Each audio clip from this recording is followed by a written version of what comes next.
আসসালামু আলাইকুম ওয়া রাহমাতুল্লাহ। আজকে আমি চলে এসেছি কক্সবাজার হিমছড়ি পাহাড়ে। এখানকার পাহাড় আর সমুদ্রের কম্বিনেশনটা আমার খুবই প্রিয়। আজকে আপনাদের দেখাবো আমার চোখে দেখা হিমছড়ির পুরো সৌন্দর্য।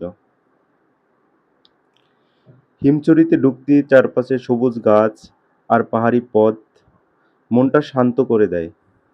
এখানকার বাতাস একটু ঠান্ডা আর নির্মল শহর থেকে পুরোটা আলাদা অনুভূতি।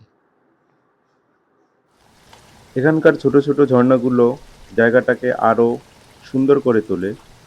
পাহাড়ের ভেতরে পানি ঝরে পড়ার শব্দ শুনলে মনে হয় প্রকৃতির সঙ্গে কথা বলা যাচ্ছে।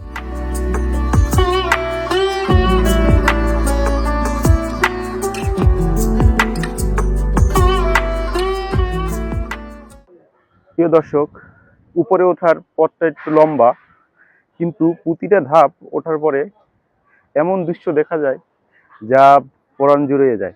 দেখুন চারপাশে ঘন বন এবং শীতল হালকা হালকা বাতাস, বিষয়টা সত্যি মনোমুগ্ধকর।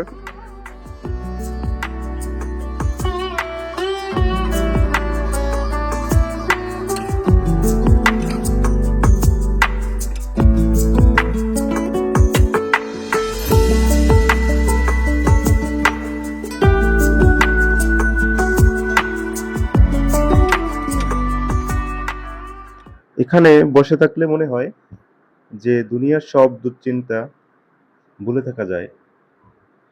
প্রকৃতির সাথে সময় কাটানো এটা আসলেই একটা থেরাপি। দূরের নীল সাগরের ঢেউয়ের শব্দ আর সামনে পাহাড়ের ছায়া, এমন ভিউ কক্সবাজারে খুব কম জায়গায় পাওয়া যায়।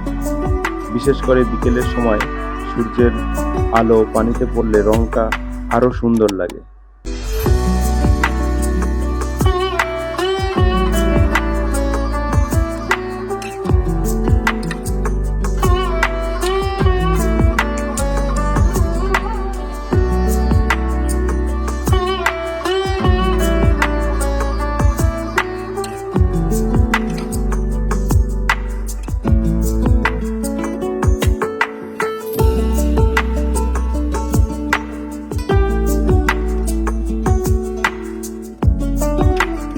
এটা ছিল আজকের ব্লগ।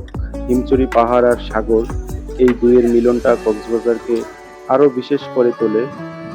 ভিডিওটি ভালো লাগলে লাইক, কমেন্ট এবং শেয়ার করে পাশে থাকবেন। আল্লাহ হাফেজ।